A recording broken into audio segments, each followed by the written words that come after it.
अलबेले किस्सों की दास्तां के सिलसिले शुरू हुए, बनके कहानियां कहानियां।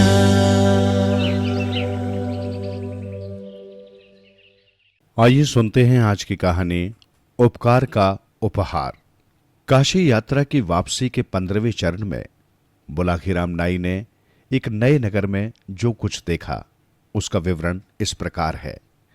बुलाखीराम ने देखा कि एक बहुत ही दरिद्र दीनहीन व्यक्ति से, जिसके वस्त्र फटे हुए थे, दाढ़ी बड़ी हुई थी, राजा के 4 सिपाही राजा के पास ले जाने का आग्रह कर रहे थे, किंतु वो व्यक्ति बार बार उनसे राजा के पास न ले जाने का आग्रह कर रहा था।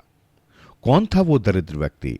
राजा के सिपाही क्यों उसे राजा के पास ले जाना चाहते थे और वो क्यों राजा के पास नहीं जाना चाहता था? इन्हीं बातों के विषय में सोचता हुआ बुलाखीराम वापस लौट आया। रात के समय जब दोनों ने भोजन कर लिया और बुलाखी ने पटेल का बिस्तर लगाकर उसके एक किनारे हुक्का भर कर रख दिया, तो पटेल ने बिस्तर पर बैठकर बुलाखी से पूछा, हाँ तो भाई बुलाखीराम, अब बताओ आज कौन सी नई बात इस शहर में देखा है? इस पर बुलाखीराम ने शाम के समय जो कुछ देखा था सब कह सुनाया। सुनकर पटेल ने कहा, भाई बुलाखीराम, यहां से पश्चिम की दिशा में 100 कोस की दूरी पर एक नगर है, धर्मपुर। उस नगर में राजवीर सिंह नाम का एक क्षत्रिय रहता था। उसकी पत्नी का नाम रामवती था। दोनों पति पत्नी आनंद से जीवन व्यतीत करते थे। कुछ दिन पश्चात ईश्वर की कृपा से उनके यहां एक पुत्र पैदा हुआ, जिसका नाम उन्होंने सुमन रखा। सुमन जैसे जैसे बड़ा हो गया, माता पिता का अत्यधिक लाड प्यार मिलने के कारण वो जिद्दी हो गया था। माता पिता भी क्योंकि उसकी हर जिद पूरी कर देते थे, अतः उसकी जिद करने की आदत बढ़ती ही गई। धीरे धीरे वो 20 वर्ष का नवयुवक हो गया। देवयुग से उसी दौरान प्रकृति ने अपना प्रकोप दिखाया। एक भयंकर भूकंप उस शहर में आया, जिसके कारण न सिर्फ सुमन का मकान अपितु शहर की भी अधिकांश इमारतें तबाह हो गई। सैकड़ों लोग मलबे के नीचे दबकर मर गए। हजारों लोग जख्मी हो गए। मरने वालों में सुमन के माता पिता भी थे। इस दारुण दुख के कारण सुमन के दिल पर भारी आघात लगा। उसने जैसे तैसे अपने माता पिता का अंतिम क्रिया कार्य संपन्न किया और फिर अपनी स्थिति पर विचार करने लगा। मकान तो रहने योग्य रहा ही नहीं था, धन भी उसके पास विशेष नहीं था। अब उसे ये चिंता हुई कि उसका गुजारा कैसे होगा। माँ बाप का लाडला होने के कारण कभी उसने ऐसा कोई काम सीखने का प्रयास ही नहीं किया था जो आगे चलकर उसकी जीविका उपार्जन करने में सहायक होता, और मेहनत मजदूरी का काम वो करना नहीं चाहता था। बुलाखी जब तक माता पिता द्वारा अर्जित धन उसके पास रहा, वो उससे अपना गुजारा चलाता रहा, किंतु जब वो धन समाप्त हो गया तो स्थिति भूखों मरने की आ पहुंची। तब उसने विचार किया कि ये नगर छोड़कर किसी दूसरे नगर में चलना चाहिए।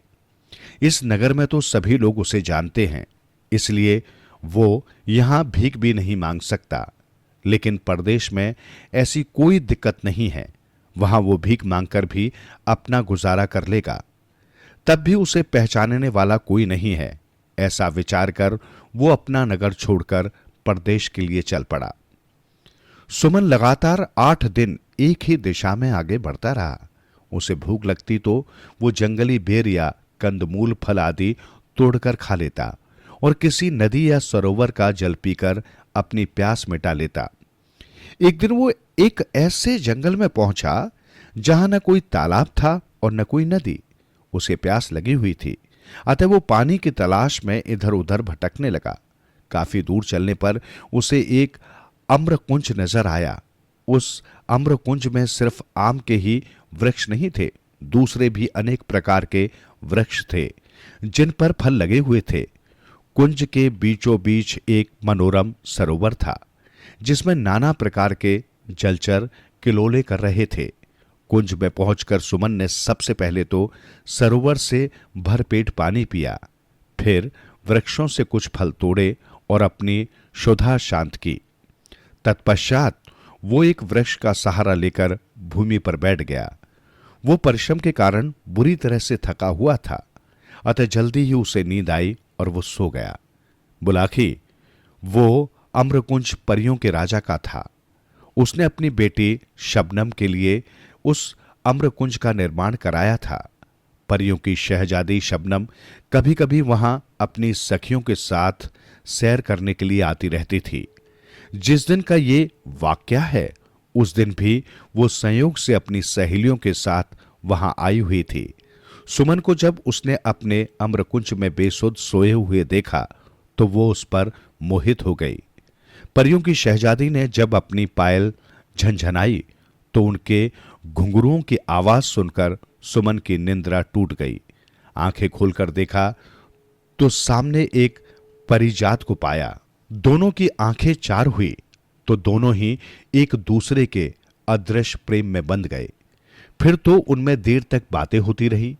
परियों की शहजादी ने सुमन को अपना परिचय दिया और सुमन ने उससे अपनी दास्तां बयान कर दी। सुमन की दास्तां सुनकर परी शबनम का दिल पसीज उठा। उसे सुमन पर दया आ गई। उसने अपने गले से तावीज उतारा और उसे सुमन को देकर कहा, हे युवक, ये तावीज अपने पास रख लो। ये मेरे प्रेम की निशानी है। तुम इसे कभी अपने शरीर से अलग मत करना। ये हर संकट में तुम्हारे काम आएगा। ये कहकर वो परी वहां से चली गई। सुमन भी उठकर अपने गंतव्य की ओर चल पड़ा। 2 दिन बाद वो नगर में पहुंचा। वहां पहुंचकर उसने कोई काम ढूंढने का प्रयास किया, किंतु किसी भी जगह पर उसे कोई काम न मिला।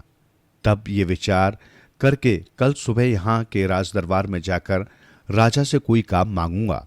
वो राजमहल की दीवार के साथ ही भूमि पर पड़कर सो गया। आधी रात का समय हुआ तो किसी स्त्री के रोने का स्वर सुनकर उसकी नींद खुल गई। वो विचार करने लगा कि अवश्य ही वो स्त्री किसी मुसीबत में है। चलकर देखना चाहिए कि उसे क्या कष्ट है। बुलाखी उस स्त्री के रोने का स्वर वहां के राजा ने भी सुना था।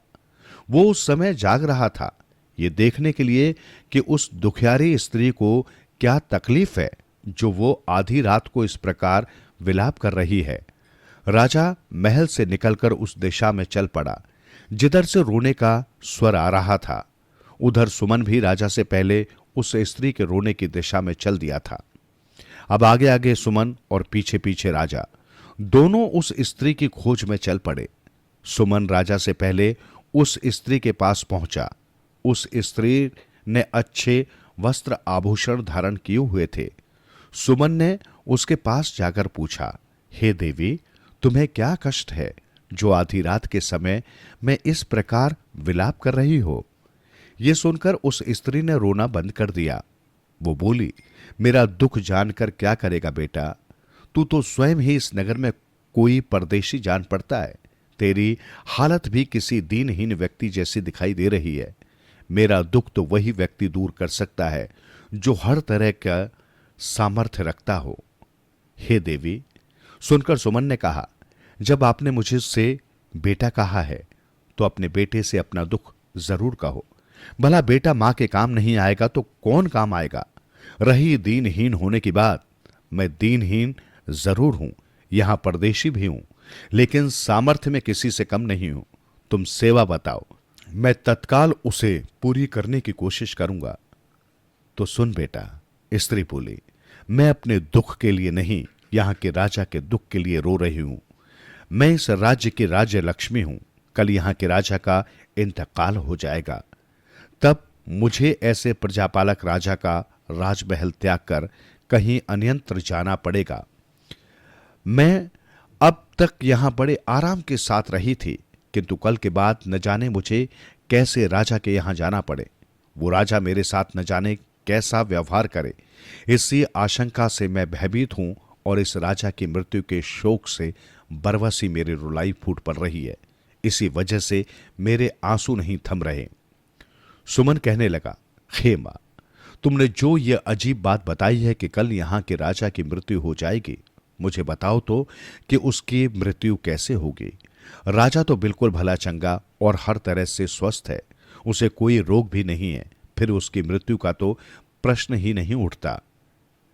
अरे मेरे भोले बेटे, राजलक्ष्मी बोली, मैंने ये कब कहा कि उसकी मृत्यु स्वाभाविक रूप में होगी? उसकी मृत्यु तो एक सिंह के द्वारा होगी। सुन, कल ये राजा आखेट के लिए वन में जाएगा, वहीं एक सिंह शिकार के दौरान इसे मार डालेगा। ये सुनकर सुमन ने कहा, हे मां, जब तुम्हें इतना ज्ञान है कि राजा की मृत्यु सिंह के शिकार के दौरान होगी, तो तुम ये भी अवश्य जानती होगी कि राजा की मृत्यु किस प्रकार टल सकती है। मुझे वो उपाय बताओ, मैं अपने प्राण देकर भी राजा के प्राणों की रक्षा करने की कोशिश करूंगा। देवी बोली, हे परदेशी, उपाय तो है, किंतु वो करना कठिन है। मैं तुझे वो उपाय बताए देती हूं। उपाय ये है कि जब राजा आखेट करने वन में जाए तो तू भी उसके साथ वन में चले जाना और राजा के साथ परछाई की तरह लगे रहना। सिंह जब राजा को असावधान पाकर उस पर झपटने को हो, उससे पहले ही तू सिंह पर झपट पड़ना और अपनी तलवार से सिंह को मार डालना। लेकिन ये सब तेरी फुर्ती, शक्ति और चपलता पर निर्भर करता है। यदि तनिक भी चूक हुई तो सिंह राजा के साथ साथ तुझे भी फाड़ डालेगा। ऐसा नहीं होगा मां, सुमन ने कहा। मैं बहुत सतर्क रहूंगा और हर हाल में राजा के जीवन की रक्षा करूंगा। तेरा कल्याण हो, कहकर वो स्त्री अंतर्ध्यान हो गई। राजा ने अंधेरे में छिपकर उन दोनों का सारा वार्तालाप सुना। उसे अनजाने मित्र सुमन के ऊपर गर्व हो आया, जो न तो यहां का निवासी ही था और न राजा का कोई मित्र अथवा रिश्तेदार। फिर भी वो उसके लिए अपनी जान जोखिम में डालने को तैयार था। राजा उसी समय उसके सामने जाहिर होना चाहता था, किंतु न जाने क्या सोचकर उसने अपना कार्यक्रम बदल दिया। वो घूमा और सीधा अपने महल में चला गया। सुमन भी लौटकर अपने पहली वाली जगह पर पड़कर सो गया। बुलाखीराम जब राजा अपने महल में आकर पलंग पर लेटा तो वो अपने मन में विचार करने लगा कि कल मैं शिकार करने के लिए जाऊंगा ही नहीं, और जब जंगल में जाऊंगा ही नहीं तो सिंह के हाथों मेरी मौत कैसे हो जाएगी। ऐसा विचार करके राजा ने निश्चय कर लिया कि कल किसी भी हालत में वो वन की ओर नहीं जाएगा, चाहे कैसी भी आवश्यकता क्यों न पड़ जाए। लेकिन राजा का ये निश्चय अगले दिन धरा का धरा रह गया। भोर होते ही राजा का एक परम मित्र उसके पास आ पहुंचा। उसका वो मित्र स्वयं भी एक रियासत का राजकुमार था और एक दक्ष शिकारी भी था। उसने जब राजा से शिकार करने के लिए वन में चलने को कहा तो राजा इनकार न कर सका और अपने शिकारियों को साथ लेकर वन की ओर चल पड़ा। इस बीच सुमन साय की तरह राजा के साथ लगा रहा। उस बेचारे के पास कोई हथियार तो था नहीं, अतः उसने निश्चय कर लिया कि अपने हाथों से ही वो सिंह का मुकाबला करेगा। हाका शुरू हुआ। शिकारी ढोल बजा बजाकर जंगली जानवरों को खदेड़कर उस दिशा में लाने लगे जिधर राजा मचान पर अपने हथियारों से लैस होकर बैठा था। थोड़ी देर में एक कद्दावर सिंह उसे नजर आया। हाक तंग हुआ तो सिंह सीधा मचान की ओर लपका। राजा ने निशाना बांधा और सिंह पर तीर छोड़ दिया, लेकिन दुर्भाग्यवश तीर सिंह की छाती में न लगकर उसकी पूंछ के समीप जा लगा। इससे सिंह उत्तेजित हो गया और उसने मचान की ओर छलांग लगा दी। इस बार राजा ने उसकी ओर अपना भाला फेंका जो सिंह की पीठ में जा धंसा। सिंह ने एक झुरझुरी सी ली, अपनी पीठ लहराई और राजा का फेंका हुआ भाला उसकी पीठ से निकलकर नीचे गिर गया। इस बीच मचान के पास खड़ा हुआ सुमन मूक दर्शक की तरह खड़ा रहा। सिंह से नंगे हाथों भिड़ने का उसका हौसला न हुआ। तभी अचानक उसे याद हुआ है कि परी शबनम ने उसे एक तावीज दिया था और कहा था कि यह तावीज हर संकट में उसकी रक्षा करेगा। सुमन ने तब उस तावीज को आजमाने का निश्चय कर लिया। उसने गले में लटके तावीज को रगड़ा। रगड़ते ही तुरंत एक चमत्कार हुआ। शबनम वहां प्रकट हुई और एक चमत्कारी तलवार उसे सौंपकर बोली, मुकाबला करो युवक, जीत तुम्हारी होगी। ये कहकर वो तुरंत ही अंतर्ध्यान हो गई। सब कुछ इतनी जल्दी घटा कि राजा ये जान ही न सका कि कब परी वहां प्रकट हुई और कब अंतर्ध्यान हो गई। बहरहाल सुमन के हाथों में तो अब एक अमोघ अस्त्र आ चुका था। अगली बार जब सिंह राजा की ओर उछलता तो उसने एक भी पल का समय गवाए बिना तलवार सिंह के पेट में घुसेड़ दी। सिंह मरकर भूमि पर गिर पड़ा। सिंह के मरते ही राजा का आतंकित चेहरा फिर से खिल उठा। राजा के साथ गए सभी शिकारी भी शोर मचाने लगे कि राजा ने सिंह का शिकार कर लिया है। वो राजा की जय जयकार करने लगे। सुमन ने उनके आनंद में खलल डालना मुनासिब न समझा, अतः वो जिस प्रकार राजा के साथ आया था, राजा के लौटने से पहले ही शहर लौट गया। दूसरे दिन राजा को सुमन का ध्यान आया। उसने गंभीरता से मनन किया तो उसे मालूम हुआ कि सिंह की मृत्यु उसके भाले से नहीं, उस अनजान मददगार की तलवार से हुई थी, जो किसी देवदूत के समान अचानक ही वहां उसकी मदद के लिए पहुंच गया था। तब उसने सुमन को ढूंढकर लाने के लिए आदेश जारी कर दिए। दरअसल राजा सुमन को बुलवाकर उसे सम्मानित करना चाहता था। वो चाहता था कि इस सेवा के बदले में वो उस युवक को सम्मान के साथ साथ कोई सम्मानीय पद भी अपने दरबार में दे, ताकि वो कुछ उऋण हो सके। इतनी कहानी सुनाकर पटेल जी खामोश हो गए। उन्होंने हुक्के की निगाली मुंह में लगाकर एक जोरदार कश खींचा। कुछ देर उस कश का आनंद उठाया, फिर ढेर सारा धुआं मुंह से उगलकर आगे कहा, बोला कि कहानी खत्म हो गई। अब पहचान के वो युवक कौन था जिसे तू शाम को देखकर आया था? तो क्या स्वयं सुमन ही वो व्यक्ति था? बुलाकी बोला। और उसी को राजा के सिपाही अपने साथ ले चलने का आग्रह कर रहे थे, ताकि राजा उसे सम्मानित कर कोई अच्छा सा पद उसे राज दरबार में दे सके। बिल्कुल सही समझा सुमन, पटेल बोले। और चूंकि अब तुम्हारे प्रश्न का उत्तर तुम्हें मिल गया है, इसलिए अब लंबी तान कर सो जाओ। मुझे भी बहुत जोरों से नींद आ रही है। तत्पश्चात दोनों सो गए। रात बीतती रही।